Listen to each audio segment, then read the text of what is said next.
Hello everyone, I'm delighted you've chosen to view the recording of the very first JCT webinar. This webinar took place in March 2015. My name is Patricia Maguire and I'm an English advisor with JCT. In the room with me on the day, busily answering questions from participants, were Carol Sadlier, Sinead Toohey and Gary Abrahamian. The webinar begins with me presenting an approach that teachers might take to planning for second and third year English. Unfortunately, we had some sound difficulties for the first 15 minutes, but it improves greatly after that. Gary then gave us a tour of our website, jct.ie, and at the end of the webinar, we answered some questions from participants. What we decided on was planning, and as I said, lots of teachers had anxiety around it, and when we sat down as a team and took on the role as an English department and decided how would we tackle this, what we discovered was that it was actually very manageable and that we could break it down into some very steady steps. We basically come up with 7 steps of how you can plan as a department, and I'm going to talk you through those now at the start of this, and I'll go into kind of presentation mode for a while. It's there's some slides that I go through, but really I can't see the questions that you might pose, but I would absolutely urge you to ask some questions. And my colleagues here in the room, Carol and Sinead and Gary, are all here, and they are going to collate some of those questions, and they'll stop me at different points. If a pattern is emerging that a lot of questions are coming in, they're going to stop me, and we'll address those, and then we'll continue on. And some of the questions we will leave right until the end. So for now, I'll just have a look at the couple of things that you need to keep in mind. Before you even begin planning, there's 2 real areas that you need to focus on, and one of them is learning outcomes. You need to have these really at the forefront of your mind. The learning outcomes, they're on page 12, 13 and 14 of the English specification, and actually Gary will send you a link to that at the moment. If you've done it, that's great. And those learning outcomes, what they are is that they describe the understanding, skills and values that students should be able to demonstrate after a period of learning. And really, that's what we're trying to do here. If we're sitting down to plan as a department, the plan that we're trying to put together is a plan that will allow our students to experience and engage with those learning outcomes that we have been given. And at the moment, an awful lot of you watching here today will be most familiar with 22 of them. Those 22 are the 22 that have been taken aside as a subset for first year. So if you're teaching first year at the moment, you should be familiar with those. And what they are, those 22, they were picked in a very strategic way. They were picked as the ones that would provide the most support for students transitioning from 6th class into first year. And those skills, they're skills that our students have already begun to learn and develop, and it's knowledge and way of learning and what they should be learning, and it is bridging the gap between the two. So those 22 you've become used to, and when you were planning for first year and when you continue to plan for first year, those 22 are the only learning outcomes that you need to focus upon. But for tonight, we realised that an awful lot of people what they're facing into in this term is the thought of next year and what happens in 2nd and 3rd year. And of course in 2nd and 3rd year you need to plan for all 39 in your plan. So our plan today will encompass all the 39 plans. So I said you'd need to keep 2 things at the forefront of your mind before you begin planning. And the first was learning outcomes, and the second are the guidelines. And we all know that the difference, and one of the differences between English before and English now is that we have a very clear set of guidelines of what we should be covering with our classes, what our students should be studying. You'll find these in the English specification on page 10. Again, I think Gary has sent you a link to the English specification. And there are 2 sets of guidelines. There's one set for first year. And again, any of you who are teaching first year at the moment are becoming very familiar with those guidelines. They involve things like the idea that they must do a novel, study a novel, and they must have sustained reading, private sustained reading of other novels. And they also, the kind of, you must study a minimum of 10 poems, and the short stories and the non-literary texts, etc. All those things that are in the first year guidelines. You've become very familiar with those. But next we have to look at the guidelines for 2nd and 3rd year. And with pictorial representation of those here, and I thought I'd point out 3 things. We're going to take a much deeper look at the guidelines in about 2 minutes time. But for now, there's a couple of things I should point out before we get in there, and that's that with the drama texts, if your students intend to take the exam at higher level, then they must do a complete Shakespearean text as one of their drama texts. Second thing that I should point out is that a non-literary text is very much like the advertisements that you've been used to working with for the last always for the last number of years. The advertisements, or it could be things like radio documentaries like the Doc on One series that we had last year. And the third thing that I want to mention is that now that we have this prescribed list of drama texts and novels and films, as a support service, we knew a lot of them were unfamiliar to a lot of English teachers. They were unfamiliar to me. There was lots of new texts on there that I wasn't too familiar with. So in order to support English teachers, what we on the English team have tried to do is to create as much help, to offer as much help as we can. And we've created some resources on those. Gary might send you a link onto those now as well. And those resources, there's blurbs on most of the books. There's a little note on the suitability of them. Some of you might find them helpful if you haven't already found them on our website. So there are the three things I wanted to mention at this point. And actually, there's already some questions coming through. Thanks, Sinead. And I'll have a quick look at these here. And she's been good enough to collate them. I think the questions are mostly to do with these guidelines, and somebody points out that they find the guidelines quite restrictive. I think the thing to remember there, just in terms of choice, is that there may be more choice than you currently realise. For example, I mean, a lot of people believe that the film, I must do a film from this prescribed list. And yes, if you're going to do a film, that's the case. But there's also the option of doing a biography or travel text or documentary. And I'll talk you through when we get further into the guidelines about a few more of the choices that are available to you in that sense, that are not as restrictive as they might initially seem. That there are areas of manoeuvre and choice in there. Of course, there is still very much prescribed lists in other areas too. But another thing when it comes down to choice is that people are concerned that when you look at that text in that list initially, if you're not familiar with them all, sometimes it seems that there might not be anything for your students, your class, the students you're used to teaching. And maybe you say that, oh, they're too difficult, those texts. But some of the ones that I wasn't terribly familiar with on there that might suit your students, if you were looking for a kind of simpler, more accessible text, might be something like The Dare by John Boyne, or Blood Brothers as a play, the Willie Russell one, or Once, one of the little novels. There's a couple of really nice novels in there that are very manageable for your students.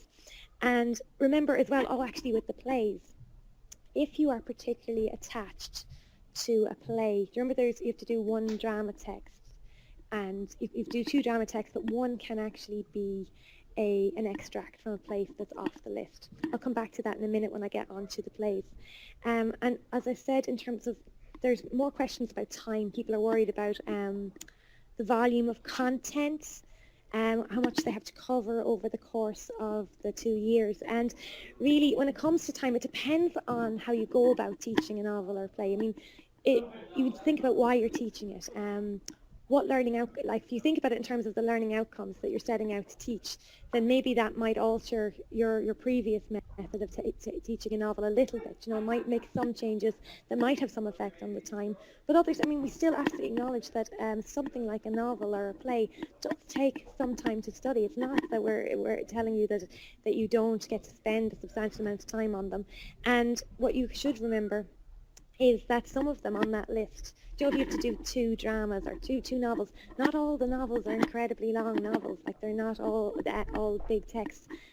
I know The Weight of Water is a particularly short one that's not a simple text. It's well crafted, it's beautifully written, and I know the day I sat down to read it, I kind of got a surprise because I read it through in 45 minutes because it reads like poetry. It's not a heavy prose piece.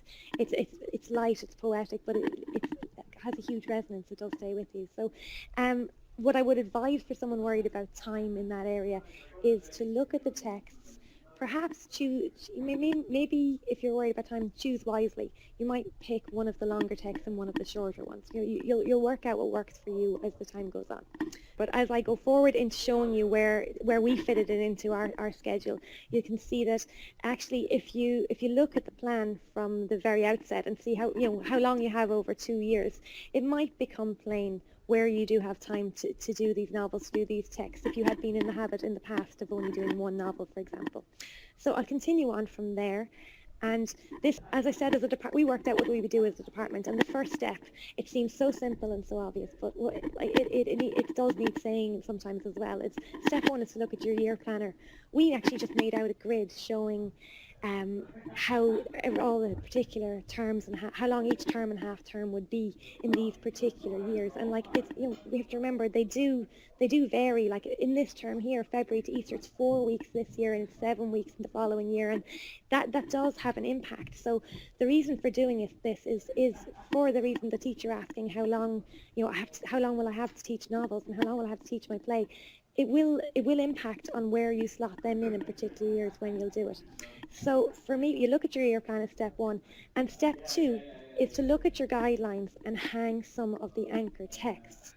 And that's easily done here. If we look at the guidelines and kind of talk them through a little bit, the first is that there's 2 novels. In first year, you had the indicative list of novels, and you could choose whether to use them or not. That was a choice that was open to you. In second year, you must take 2 from the prescribed list. For the drama text, like I mentioned earlier, there are 2 drama texts, or the option is you can do 2 from the list, or you can do 1 drama and 1 extract. And do you remember when I mentioned earlier that if your students intend to take higher level, then you'll have to do 1 Shakespearean drama.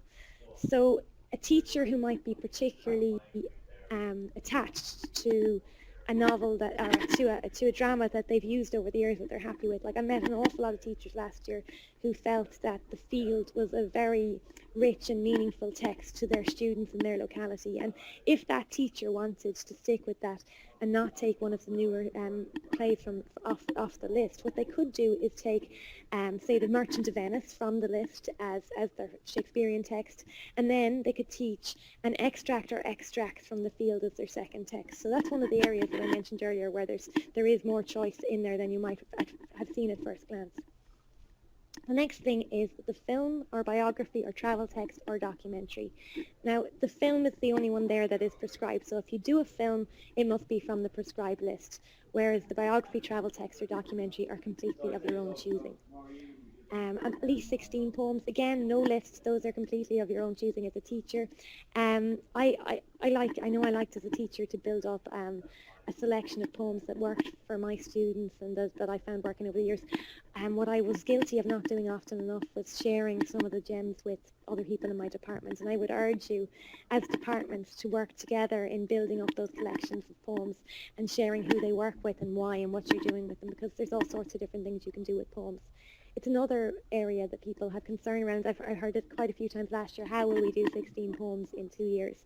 It seemed alarming to some teachers, but if you just remember that they don't all have to be done in great depth the way people are in the habit of doing at the moment. Yes, you would certainly do a large number of poems in great depth. It's a nice way to treat a poem, and it's an experience you want the students to have at junior cycle level. But some of those poems will be used as support material for other texts. They might be used as stimulus for a writing exercise. These poems, what we want is for students to experience and more poetry, that it be a richer part of their life. We have a huge heritage of poetry in this country, and it's worth, for Irish poets alone, and add in the international poets, then there's a wealth of material there for our students to experience. The next thing is non-literary texts. I mentioned those earlier, and a number of short stories. Again, we have an awful lot of those in our own literary heritage. So those are the guidelines for second and third year. And when we look at those, remember I said we were remembering 2 things before we started planning, and that they were the guidelines and the learning outcomes. When we look at those guidelines, it becomes clear that some of those will indeed take a significant amount of time to study with our students. The novels and the drama texts are the most obvious ones. And that brings us back to this idea of looking at our year planner. Where is there room for them?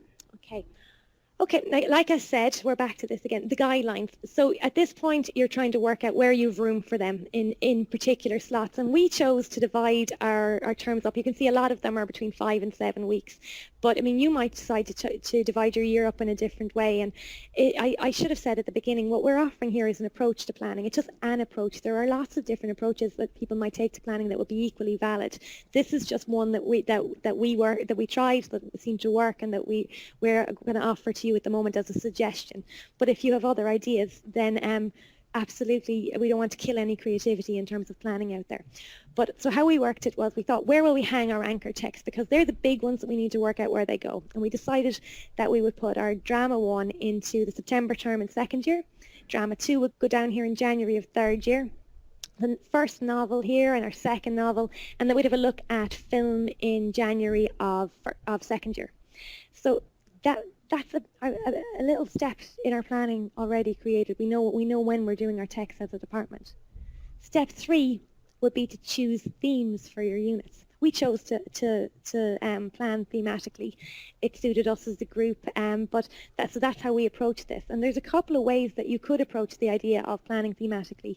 You could pick a theme and then go through your set of texts and choose and find which ones would suit your theme. Or as we did here, we thought about, okay, we know our students, they're going into second year, we know what kind of students are in the school and what students might be in particular classes. So it might make sense at this point to think, what would they like, what would suit them, what would they enjoy, what would be a suitable challenge for our students. So in this case we said, well, we think they would like Lovers by Brian Friel. And we built, then as a result of choosing that text, we were able to build a unit around the theme of relationships.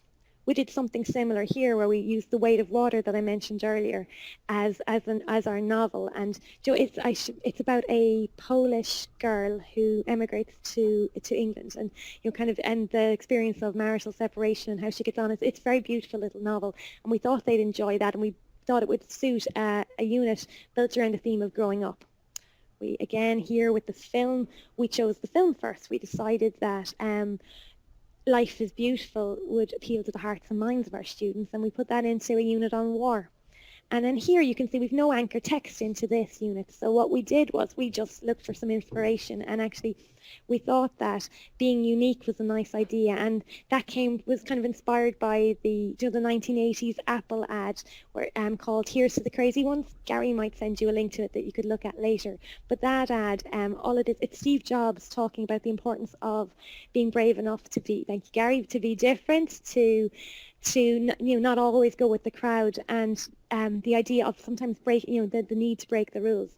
And so we thought that might be actually just as a very small little 1-minute advertisement might actually be the inspiration for an entire unit. And of course it's a lovely topic for teenagers to explore at such a important moment in their development.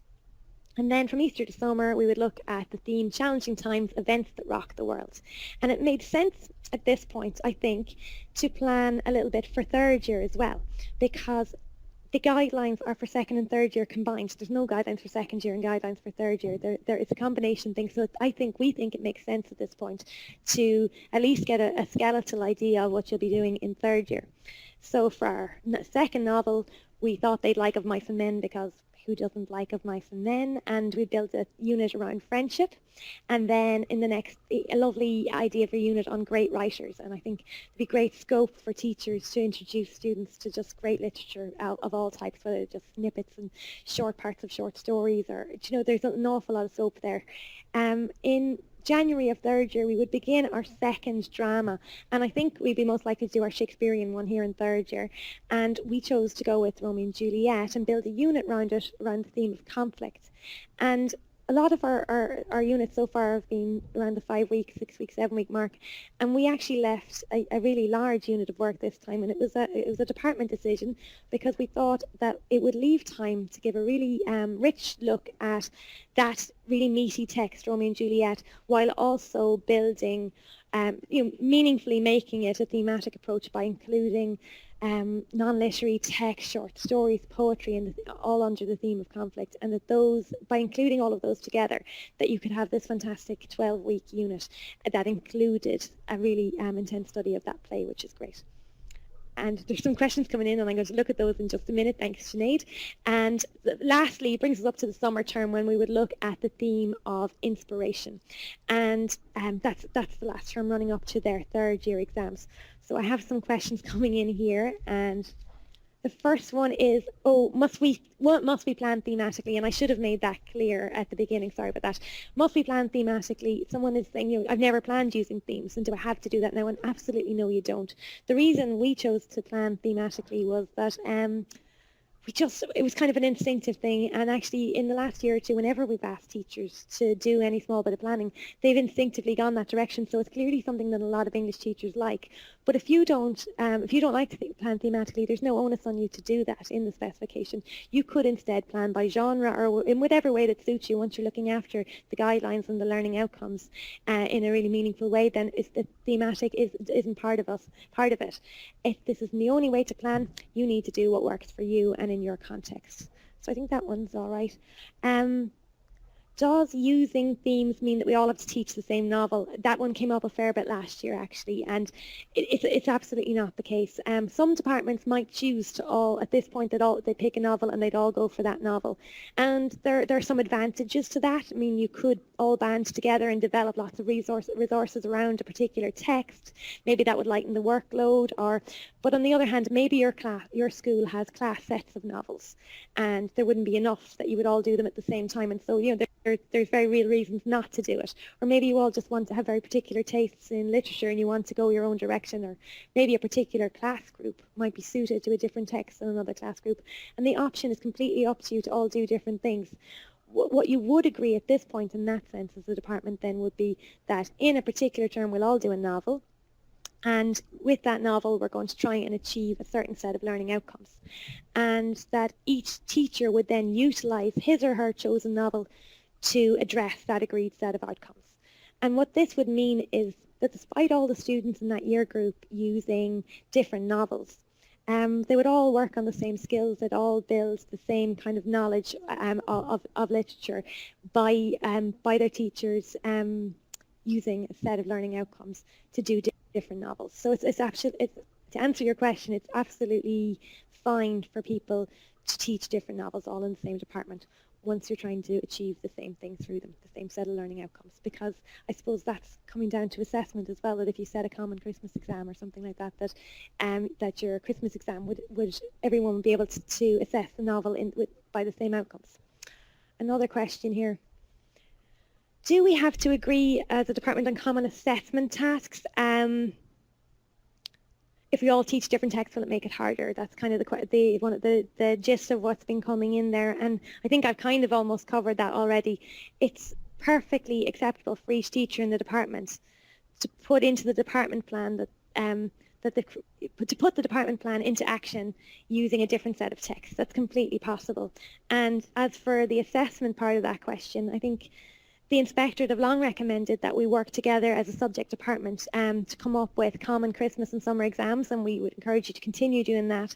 But remember, sure, the exams can be quite generic. You can, once you all agree to maybe say pick 3 different learning outcomes in the study of the novel, and then the Christmas exam would assess those learning outcomes, then all your students will be able to answer those questions or take on those tasks.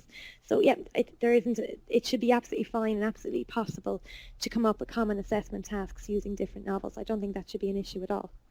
And that's the last of those questions. So I'll continue on. Great, thanks, Sinead. So at that point, you've looked at your second year plan and you've hung all your anchor texts, and kind of put a little bit of meat on the skeleton, but you can see there's it might seem like there's kind of bald areas at the moment here, like what will you do from February to summer? What text will you use? I mean, there's no novels or anything going in there, there isn't a play going in there, but this is the point where you might say, well, we do 2 poems in there on being unique, and maybe 2 non-literary texts, like the apple ad that I mentioned earlier on would be one. Maybe you could put in a clip from the film Temple Grandin, or maybe a radio clip of Temple Grandin speaking, you know, about her autism and her uniqueness in this world and her place that she's found in this world. I mean, they might work as really powerful non-literary texts in that unit, and I'm sure you can think of endless other ones that would work brilliantly. We could put more poems into this unit, a couple of non-literary texts, some short stories, and so you're populating these units like that. And really, this is the point of the department plan where you remember what we've done is we've hung some of the big ticket items from the guidelines. We have our film and our two novels and our 2 dramas are in there. But we also have to remember that the guidelines for second and third year point out that we have to have 16 poems covered over the 2 years of the course. So it might be a really good moment for your department to commit to putting some poetry into most of those units. Like they could do it in this way at this point. You could say, well, and of course, again, we don't all have to do the same poems here. We'll do 2 poems about relationships in there, and each teacher in the department might go for 2 entirely different poems, but the agreement is there and they'll try and achieve the same learning outcomes with the study of those poems. We might do 4 war poems here. We might do a poem about friendship down here, and they do that throughout the year until you can see that they have the minimum of 16 poems or more into this. And you might do the same then with short stories. Like it would make sense, absolute sense, to have some short stories in here into this unit on great writers. For example, you could build some of our Irish short stories in there. You could have Brendan Behan or Frank O'Connor or anyone, or you could include some of the more international short stories. You could have Shirley Jackson's The Lottery. The Lottery, that was one of my favourite ones to do with third year students over the years. It goes down very well. It's chilling. And then up here, you could also, a short story that would fit in beautifully up there is My Polish Teacher's Tie. We've included that in a unit that we mentioned later on. And you could just scatter where you think they belong over the course of your plan. So, and the next step would be to plan which learning outcomes to address in each term or unit. And this is where people start to get worried, but really once you sit down at the department to do this becomes less complicated. For us, we decided that the way to make it less complicated and not just be throwing endless learning outcomes at each unit of work was to divide them into main learning outcomes and supplementary learning outcomes. And that worked in a particular way. For us, the main learning outcomes were the main outcomes that we were hoping to address in the course of our teaching, and in terms of they would be the main ones that we would be assessing. But the supplementary ones, actually, in the course of your teaching, you'll realise that you've also touched on or in some way addressed lots of the other learning outcomes. So that's an acknowledgement that you're touching on those there. So, for example, like reading 7 is to select key moments from their texts and give thoughtful value judgments on the main character, a key scene, a favourite image from a film, a poem, a chapter, a media or web-based event. And you might have a series of lessons that focus heavily on addressing that learning outcome. But in those series of lessons, you might ask students to work together in groups to discuss their feelings and ideas. And so while oral number 2 isn't one of your main outcomes, it's certainly being addressed through the group activities that you're doing. So we put it down there as a supplementary unit, if that makes sense. We'll continue on with them and you'll see some more going in the same way. In terms of the novel, you might ask, how did we choose which learning outcomes to include in each section? And for us, in the main learning outcomes here, what we had to do was sit down as a department with the learning outcomes on our lap and say, well, which ones made sense for a novel? And in this case, reading 4, reading 6, writing 7, they're all absolutely based on teaching a novel. They're very important for that. So for our students in terms of how they're going to learn and what they're going to learn as they study a novel. So we thought that right from the outset that they should be included. Similarly, when we got to the film, we sat down and looked through all the learning outcomes and circled all the ones that seemed to lend themselves to film studies. And it was they started to bounce out at you. We saw like that reading 6, 7, 8, and 9, and writing number 7 were very suited to film studies. So, like if we look at writing 7 there, it asks students to respond imaginatively in writing to their texts. So it seemed that any writing activity that we would ask students to do there will be enhanced by drafting and redrafting. So even though we were intending to set out to do writing 7, we'd also be looking at writing 1, which is the outcome to do with drafting and redrafting. And it may not be our main focus in those series of lessons, but it would certainly be a guiding presence. And so that's how that one went in there. here we came to being unique. And in this sense, particular, we look where we are in terms of we're going from February to Easter, and at that point we're heading towards the May, the oral communication task, and we might start to step up a little bit and do some more oral and kind of focus. We'll always be doing oral work, but we might increase our focus in this area. So you can see we have an awful lot of oral outcomes along there, but of course you don't teach any strand in isolation, so you'd be integrating the oral, the reading and writing at all times. And so you can see, say, that like writing 5 fits in so beautifully there. I have writing 5 here, which is to engage with and learn from models of oral and written language use to enrich their own written work. So perhaps there we could ask students to listen to an important or a powerful speech that we find for them, and to learn lessons from that speech in order to improve their writing. And like a possible task that could come out of that would be maybe we could ask them to blog about their own uniqueness as individuals, and maybe that task that they do could be assessed for a summer report, or it could be part of their collection of student texts, or maybe like very functionally that piece of writing might go on, it's a blog, maybe we put it on the school website. So these things would grow quite organically as we go through the process. And here we have our Challenging Times unit, and here you can again see with our learning outcomes that here we're coming towards May of we're in the May term where they would do their oral communication task, and so we took great care to include in our main outcomes all of the outcomes that would be assessed as the oral communication task. And at this point, you could continue to do exactly the same thing for third year, or you might you've done second year. We've drawn a rough skeleton of third year. You could continue and do it in that amount of detail, or you could choose to do that at a slightly later date. But what's important at this stage is to make sure, step 5, make sure that the learning outcomes are spread across each year plan. And this is the point where, as a department, you might do a quick audit. What you could do at this point is look through all the learning outcomes and check, are there any that you have missed? Is there anything that you missed out that you should have addressed and you've absolutely neglected and forgot to include? And it's very simple at this point to decide, this is what I need to include, and add it in there. It's the optimal moment to do that. And that brings us on to step 6. Have we questions? Sorry, we'll answer a couple of questions that have come through. Yes, somebody's asking about learning outcomes. I think they're fine in theory, but which is kind of the gist of what Sinead has handed over to me. And I understand where you're coming from. It's a new way of working. The first time I looked at the 39 learning outcomes, it feels a bit overwhelming. There's so many there, and the language can be quite dense at times. And I thought, what do I do with these? But once I accepted that I never need to know them all off the top of my head, I started to relax a little bit into them and really understood that the numbers that are attached to them, and I've heard so many people concerned about these numbers, and the numbers, it's really just a useful shorthand. It's a way of helping you through the planning stage. What they are basically is a succinct numbered list of things that we want our students to achieve and experience over the 2 years.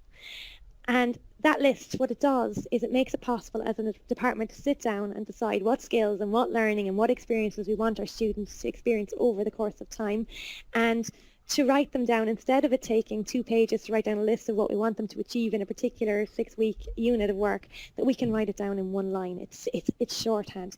Where the learning outcomes, will become where they actually become real is in the classroom when you're actually teaching them. That's the moment where they become very real. In the planning process, it's a shorthand, it's a way of making sure you're covering everything. That's what they're for then.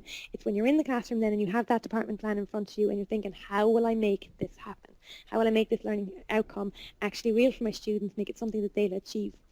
And at that point, what you might do is think, as a teacher, how will I get them to engage with this as a purposeful activity? And sometimes part of that is thinking of how will I teach it and how will I assess it? And sometimes the trick to a very meaningful learning experience comes from the assessment of it, coming up with a rich, meaningful assessment task that students would like to get their teeth into. That can actually provide the key to the particular learning outcomes. But for now, oh, actually, one last question came in there. Do I need to share the learning outcomes with my students at the start of class? And what I would say is absolutely no. Those learning outcomes, they're planning tools for teachers. They were never written for students, absolutely weren't written for students. They're not in student-friendly language. What I would share with my students is the learning intentions for a particular lesson or for a particular series of lessons. And it could be the same learning intention for a week, or or maybe you come up with 2 or 3 learning intentions for a unit of work, and you definitely wouldn't sit down and try and write oral number 1 on the board at the top of the class. No one's asking you to do that.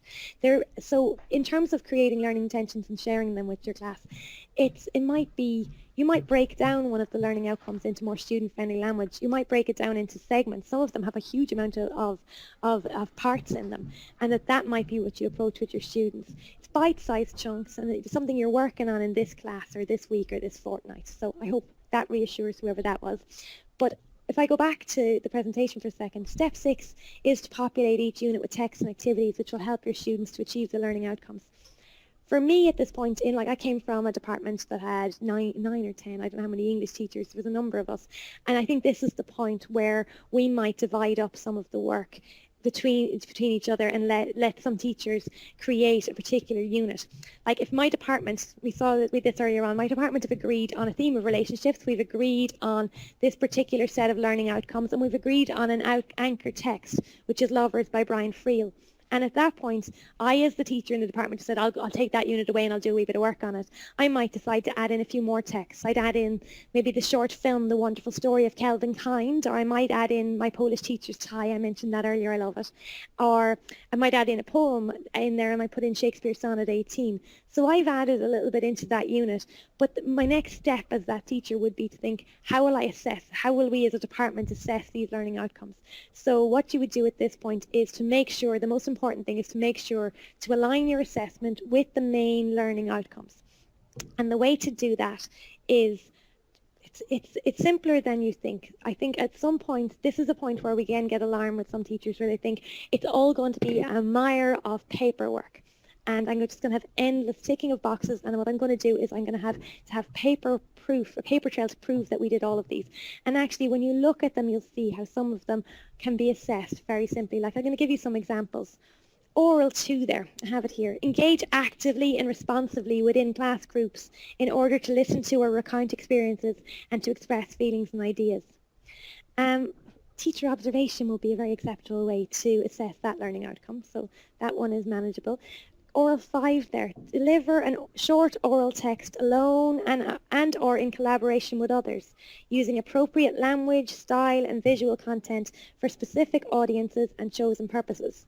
Well, the way to assess that might be through peer assessment. Maybe students will peer assess each other's oral presentations, and to do that, to do that in a meaningful way, people get alarmed sometimes about peer assessment.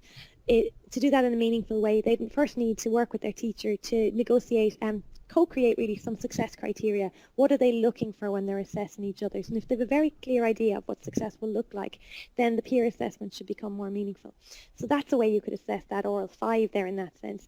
Writing 3 is to write for a variety of purposes. For example, to analyse, evaluate, imagine, explore, engage, amuse, narrate, inform, explain, argue, persuade, criticise, or comment on what they've heard, viewed and read. It's a mouthful. But for that one, like a written project would be perfect to assess this. A written project of some kind, different teachers might go for different types of project there, but that written project that you give your students could go towards their Christmas report. Students love having a percentage given for their Christmas report or for their summer test or whatever it is, or it could become, and actually something good that they would write there at that point, knowing it's for their Christmas exam, might very well become a part of their collection of student texts, that this is something that they're going to work on, they're going to polish it, and that this is something that they might put forward for their collection of student texts. So this teacher would have come up with several different ways to assess some of the learning outcomes. Like one of them here that she focused on was writing 8, which was to write about the effectiveness of key moments from their texts, commenting on characters, key scenes, favourite images from a film, a poem, a chapter, a media or web-based event. And a very simple way to assess it was to ask the students this question. So this department may have decided that writing 8 was one of the one of the outcomes that they were going to assess in the exam, in the summer exam or Christmas exam, which it would be Christmas in this case. And the question would be, you're directing a scene from Brian Friel's Lovers. Select an actor to play one of the parts and explain why that actor would be the perfect casting choice for this scene. So they've agreed as a department to study their plays, and this is what the question that they were asked to do. And really the whole point, the main point that I've been trying to make over the course of this is that your learning outcomes and your assessment should be aligned. There should be a clear connection between your assessment and your learning outcomes. It's that simple.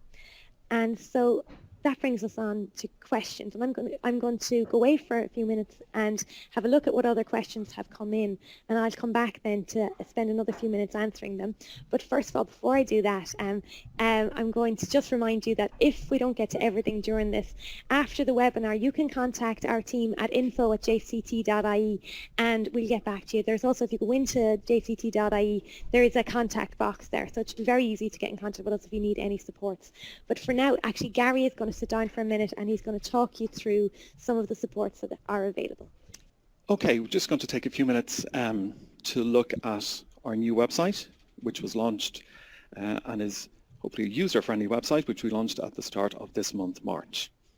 As you can see from so you may be familiar with the website. If you're not, it's www.jct.ie. As you can see from the homepage, we have up in Junior Cycle in Action an infographic, which is a very handy way of getting an overview of what's new, what's different and what has changed in Junior Cycle English. In JCT, we are offering support, as Patricia said at the start of the webinar, in a variety of ways, including obviously to teachers of English. We have a whole school team, a leadership team. We have a section of the website, and Carol is the Deputy Director for assessment. In subjects, obviously at this stage of the rollout of a framework for Junior Cycle, the English specification is available, and so we also have a science team. We have short courses support, L2LPs, and linking in with the Level 2 learning programs. So there's a variety of other resources that can be very useful, and we are developing this site over the coming years.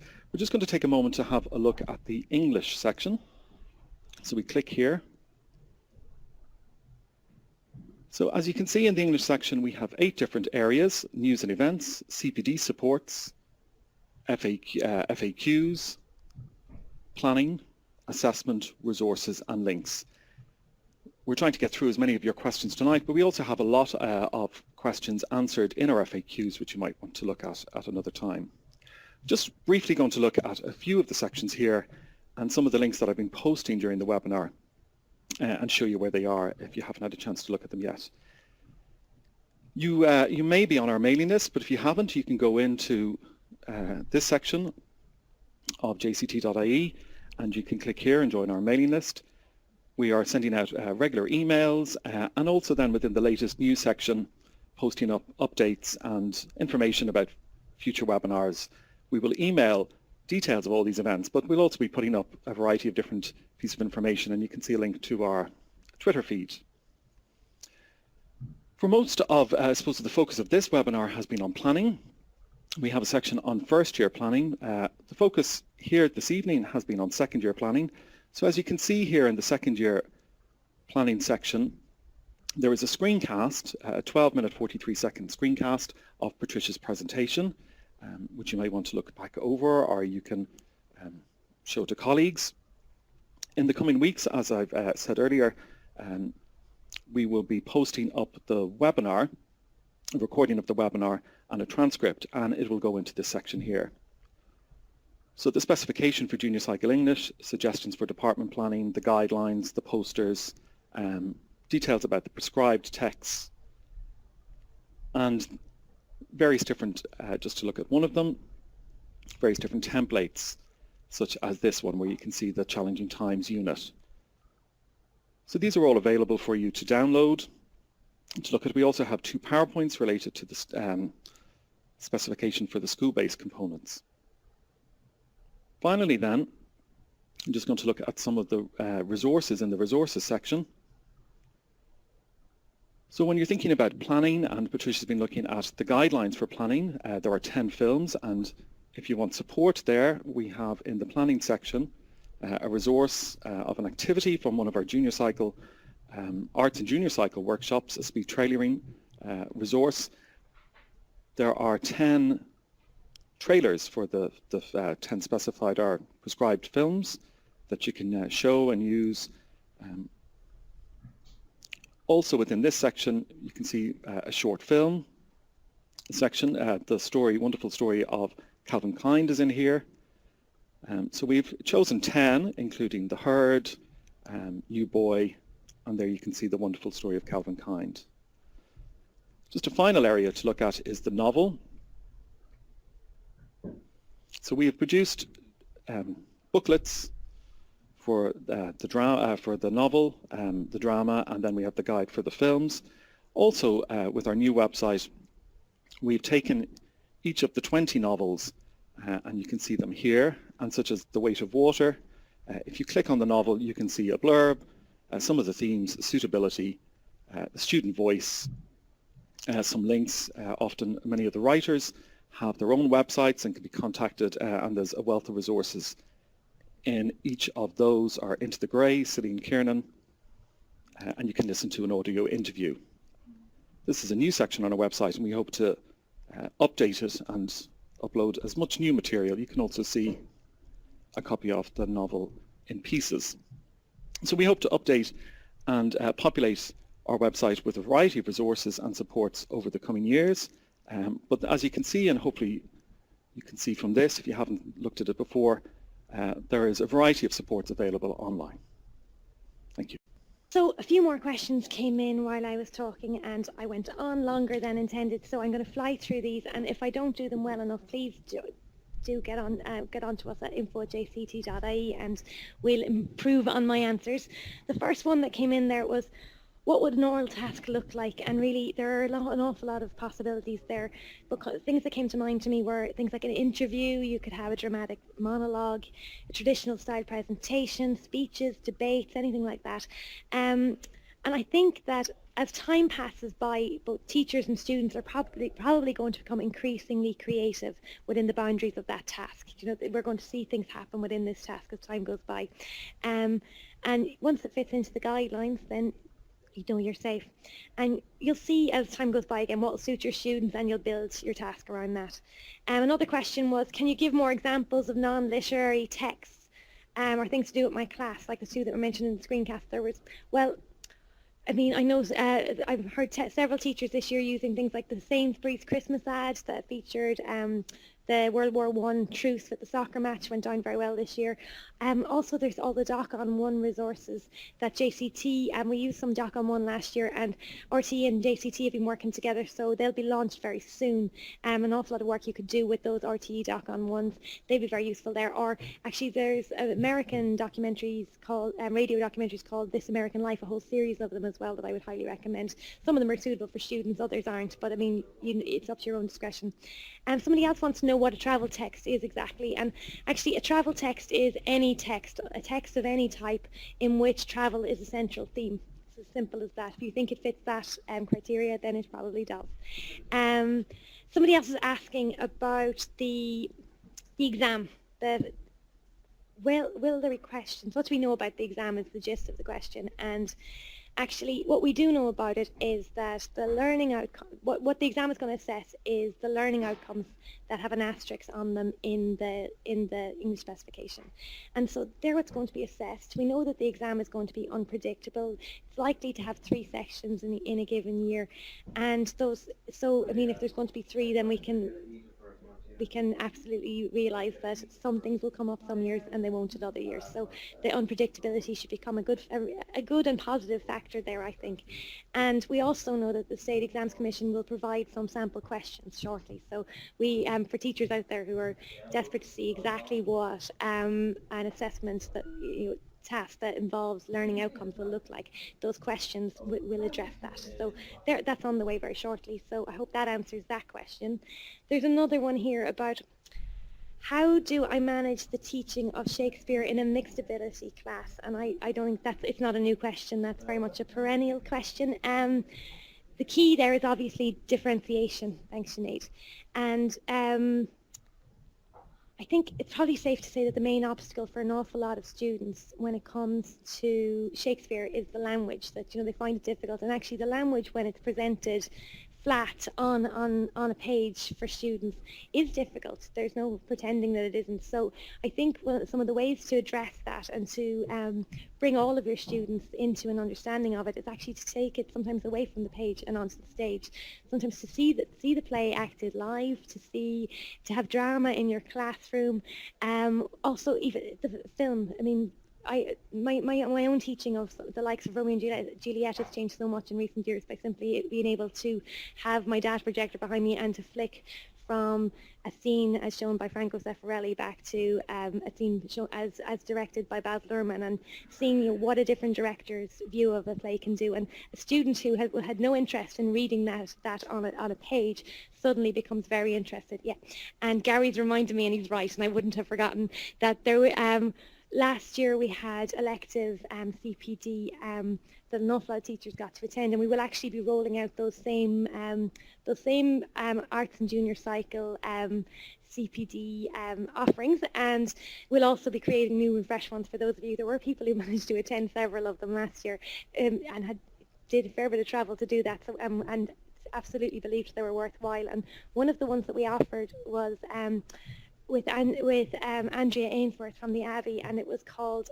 Speaking Shakespeare, and the resources for that are available on our JCT website and on the artsandjuniorcycle.ie, and we'll be running more of those workshops this year. So we hope that with the help of people like Andrea Ainsworth from the Abbey, that we can really bring the teaching of Shakespeare to you and to your students in a way that, kind of freshen it up a little bit for most of us. I know I needed to be freshened up, and I got great ideas from what I know the teachers there did, and it was very much done in a way that would be suitable to students at all levels.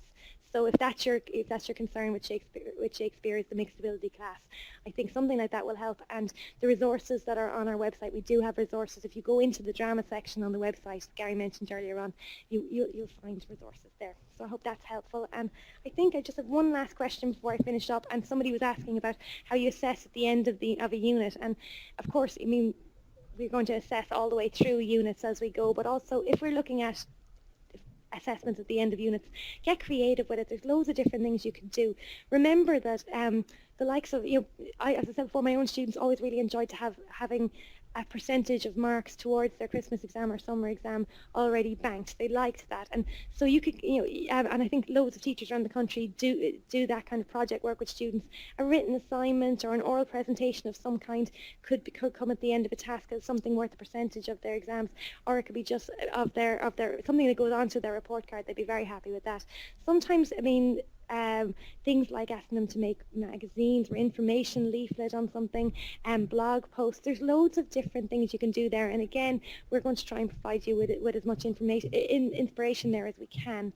But as we're coming very close to the end of the webinar, there's a few things that I have promised to remind you of, and one of them is that there's a recording of this webinar that's being made, and there'll be a question and answer transcript available too on jct.ie. They'll be there available in the coming weeks.